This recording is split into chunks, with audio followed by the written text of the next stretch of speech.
Hey guys, I'm so happy to see you here. Today we pick up with an iconic, epic Brazilian car. And like so many of our stories, this begins way back in the 1970s when Brazil decided to close the borders to imports and automotive parts. Creating a market reserve and a high standard niche formed by the consumer public and the desire for these vehicles. In addition to large automakers, small manufacturers were able to establish themselves, little awesome coach builders. At this time, Santa Matilde was a manufacturer of railroad wagons. Oh, them words are hard. And also farm harvesters. And at this time, their business was really in an idle state. Not much happened, just a lot of putting around. Unbeknownst to Santa Matilde, they were about to have a significant role in the Brazilian nationalized sports car industry and become legends. This is Lost In. Strap in, let's go.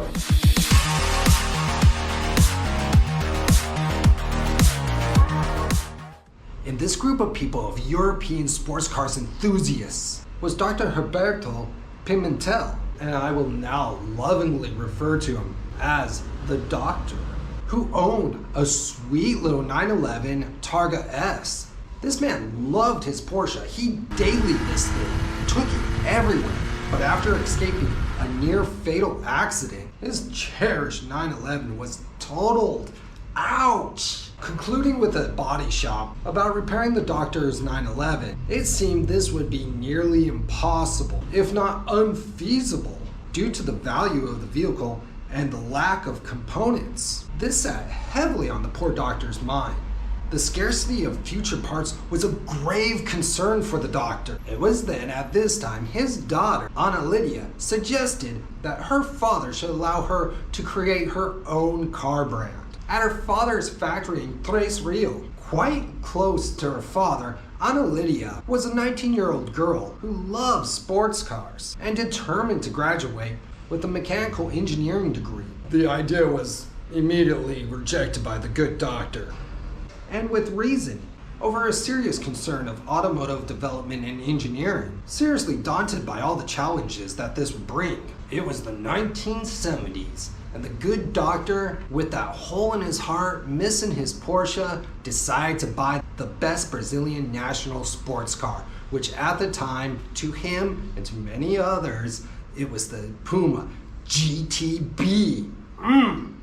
Ana Lydia, not happy with her daddy's choice, decided to touch on the subject again about her own car line. But instead of turning to her father, she focused her attention on her mother. The Doctor's wife at this time was quite concerned about the Doctor's business being so stagnant, in an idle state. Nothing was happening. And up to this time, business for railroad wagons and harvesters was pretty good, but it was pretty much just flatlining out. But not to be bothered with this, the Doctor was focused on his Puma.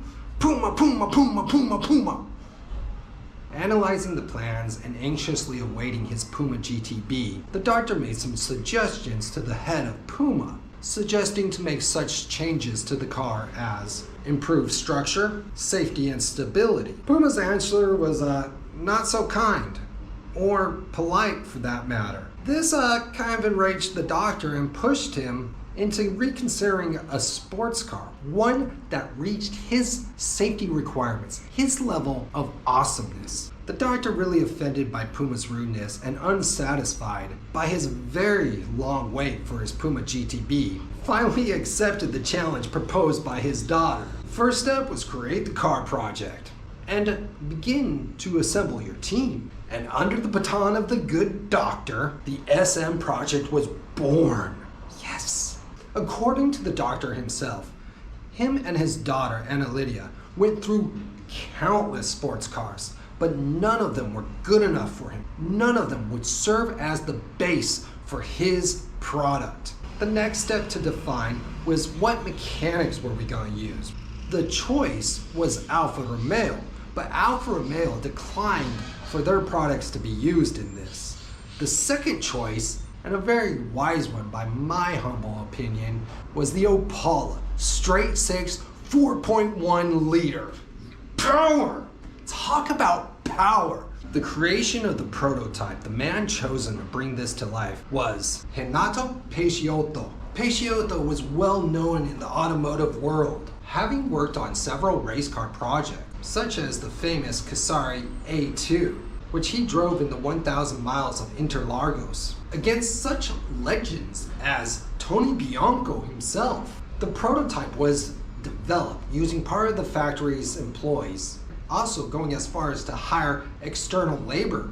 Everything was developed on top of some really old tools. The prototype was ready in 1977, and to everybody's misfortune, the prototype was a flop, an absolute failure, with several structural and ergonomical failing points. According to reports from factory employees, making the maiden voyage on a short route going from the factory to the Chapana restaurant, fancy, the doctor's disappointment was so great that he had to physically contain it, just as not to set fire to the poor car. Faced with this disappointment, and fueled by his hot-headedness, Renato's dismissal from the SM project was immediate. You're fired! Back to square root one, but determined to continue, the good doctor decided that they would need to have a miracle. So he went about assembling a whole new team, and this involved pretty much the employees of his factory, men he believed he could trust. Cannibalizing pretty much the Opala's suspension and mechanics, the differences between the chassis of the SM and the engine's placement, which was a little bit farther back from the front wheels, gave this vehicle excellent stability. Weighing in at 1,240 kilograms, the SM was made of a fiberglass body on a steel chassis designed by SM themselves. Very advanced for its time, and probably due to the good doctor's horrific accident in his 911, the SM had side impact areas to protect the driver and passenger. No other small little coach builder was doing this at the time. None of them were doing safety like the SM cars. That same year, this little SM was shown at the Sao Paulo Auto Show. Fancy. Quickly became a success, an object of desire amongst those that had the means to purchase it. Desired by many and owned by few. Due to the high prices, this earned it the title of the most expensive national car, costing almost as much as a Landa and twice the amount of an Opala Diplomatic. Those that had the finances lined up, and a total 88 models were sold that day. The satisfaction of having manufactured the best national Brazilian car was priceless. But this still wasn't enough for the good doctor. He saw where improvements could be made, and he did so. 1979, the SM came with power steering, but the rest of the upgrades were pretty much unnoticeable. The increase to sales to 150 units proved that it was a success. 1980 came with changes to the interior. Lines became a little bit more smooth. The weight increased to 1,350 kilograms with really good weight balance. 750 on the front and 600 on the back. New bumpers, door handles, air conditioning were all given to the SM. Throughout the creation of the SM was always the attentive eye of its creator. The doctor really had an eye for detail, and he kept a little stylus pen in his pocket. And this was the absolute terror of the employees, the painters and the upholstery especially.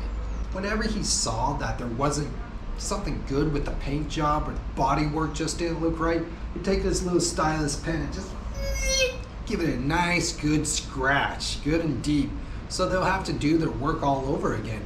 And the upholstery, they didn't escape scrutiny either. There was many of seats that he came over and just gave a nice little cut, so they would have to do it all over again. The good doctor knew exactly who his clientele were, a bunch of uppity folks, and he knew they wanted quality products.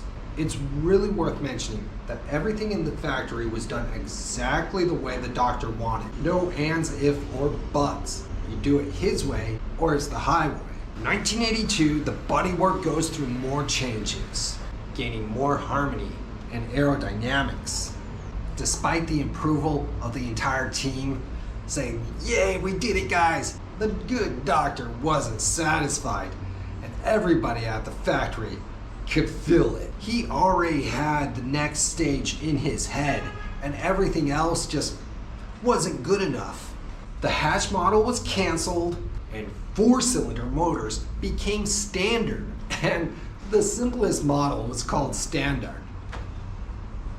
Brilliant. The new phase of the SM begins now. 1983, the best was yet to come. The next one was the coupe. The change was complete. The rear of the car took on a new look. Smaller indicator lights. The interior got a new panel, door cards, new design rims and panels. Two 1560s were installed on the car. There was a weight reduction of 70 kilograms, and the weight balance was more equalized, which together with the design of the new structure resulted in excellent handling, improved stability, and an overall better sound quality. The trunk also gained more space. Wife could get the luggage in. And with this success in 1983, there was no holding back the creation of a convertible.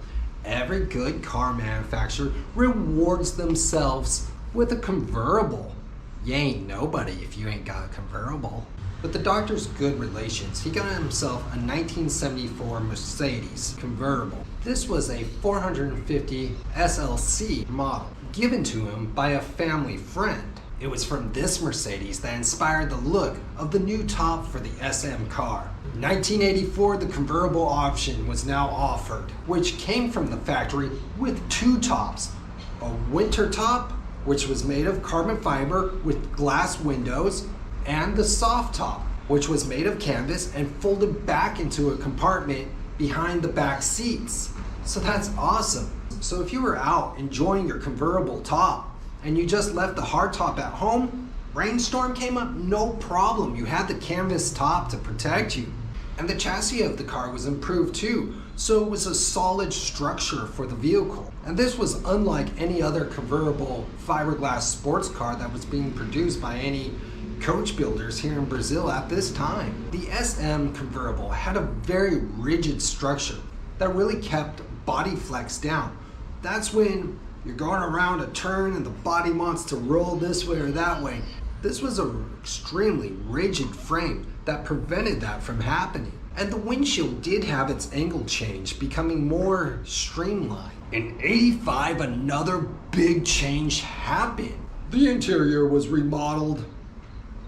Nice. New panel, new door lining, new console. The entire thing was redone. '86 was the highlight of the SM automobile, with changes and corrections made for almost 10 years on this vehicle at this point. The SM became a true icon. Love it. The success sales reached an all-time high of 207 vehicles, and practically 25% of these sales were convertibles. Boom, boom, nice, well done. In late 1986, early 1987, the SM structure underwent more improvements. Man, he was just always modifying and tinkering with his little love, wasn't he? The 4 headlights at this time gave way to a rectangular headlights, the same ones used in the VW Santana. Work began on creating the executive model, a 4-door SM sedan. This was SM's attempt to diversify, break out of the expensive sports car market and start delivering cars to the everyday man. A vehicle that would directly compete with the Opala Diplomatic. The good doctor also believed that making these type of cars would be good for government contracts. He saw, like anybody would, that these were more lucrative and reliable than trying to build sports car for rich folk. Late 1987, early 1988, tragedy strikes. It was at this time that command of the factory was stripped away from the good doctor and was now exercised by members of the workers' union. And now it was in the hands of those that had no interest in automobile production. And without the command of the doctor, plans, spreadsheets, tooling, all the documentation of the history of the car, amongst other things, were destroyed. From then on, few employees worked in the automotive sector. This was the end of the executive sedan's planning. Due to the lack of labor and the investments, the other models were canceled. In 1988, only 6 cars were manufactured. 1989, only a few units were produced. 1995 really saw the end of production, and 1 single model was produced in 1997. And this was the end of the SM car, for a grand total of 937 vehicles. It's really not known for sure how many of these little babies are still out there on the road. Throughout its creation, the Good Doctor had an eye for excellence. That's why throughout its creation, you would see it develop. The doctor didn't wait to release a new model. He saw something wrong with the vehicle, he saw something he wanted to improve, and the next car that was made got those improvements. That's why you see differences in the SM cars from the same year. Everything that could be improved upon was, and anything less was not acceptable by the doctor's standards. Wow, we need more dudes out there like that. Hey, if you like what we do here on Lost In, give us a thumbs up, give us a super thanks, and we now get hype. Hype this video if you like it. Please, that is so cool. And go check out the store. You can get stickers, coffee mugs, t-shirts, hoodies. There's all sorts of cool apparel for you guys out there. Subscribe, give a thumbs up, and share this with your primo. I can't wait to see you guys in the next video. And I'll see you on the flip side. Until próxima. Ciao, ciao.